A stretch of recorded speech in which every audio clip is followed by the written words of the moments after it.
Angle bisector है ना। आता बायसेक्टर हा शब्द आपल्यासाठी नवीन वाटतोय ना, आहे का नवीन? नवीनच आहे, बरोबर आहे। तर अँगल बायसेक्टर म्हणजेच काय होते? अँगल म्हणजे माहिती आपल्याला कोन आणि बायसेक्टर म्हणजे दुभाजक। तर आपल्याला आता कोन दुभाजक शिकायचं आहे। तर कसं करायचं? तर पहिल्यांदा एक छोट्या अशा संकल्पनेतून आपल्या कागदावर आपण मी या ठिकाणी हा एक अँगल काढलेला आहे, ड्रॉ केलेला आहे। दिसतो का सगळ्यांना?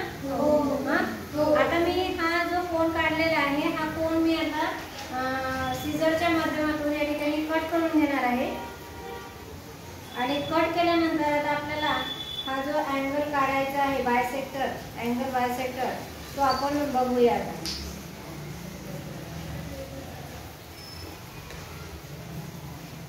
बघा अशा म्हणजे प्रत्यक्ष कृतीतून आपण गणित खूप चांगल्या पद्धतीने समजून घेऊ शकतो। कारण बऱ्याच जणांना जॉमेट्री बॉक्समध्ये साहित्य हाताळताना अडचणी येतात, भीती वाटते, है की नाही? पण भीतीचं असं एक काहीच कारण नसतं। आणि या ठिकाणी एक साधं आपण म्हणजे या ठिकाणी मी काय तुम्हाला कोन कशा पद्धतीनं दुभागायचं सांगत आहे। बघा झाला एक कोन तयार तुमचा झालेला आहे, दिसत आहे। आता या कोणाच्या दोन बाजू दिसतात तुम्हाला, आहे ना। एक आता याला आपण नाव देऊ शकतो, पण आता मी तुम्हाला ॲक्युरेट दाखवण्यासाठी आता समजा आपण नाव कोन पी म्हटलं किंवा PQR, तर हा अँगल कोणता राहील? क्यू राहील ना। 3 अक्षरांनी जर त्याला नाव द्यायचं म्हटलं तर अँगल आपण काय म्हणू? Angle PQR। ओके।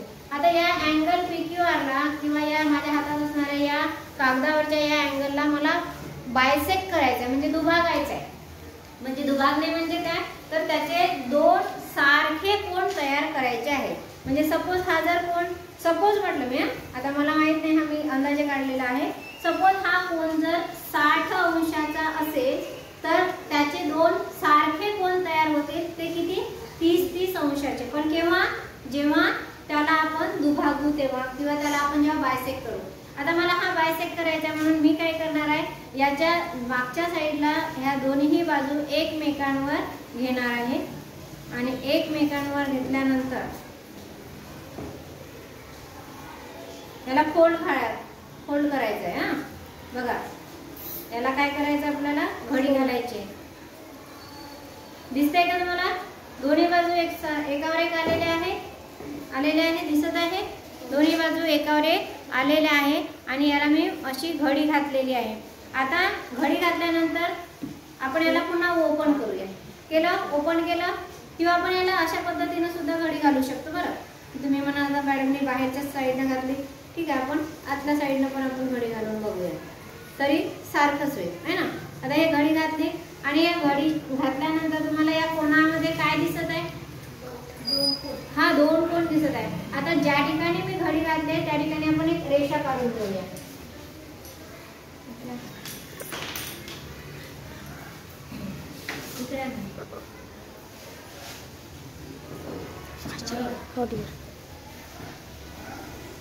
हा बघा, या ठिकाणी याला रुलरच्या साहाय्याने, स्केलच्या साहाय्याने या ठिकाणी याला काय केलं?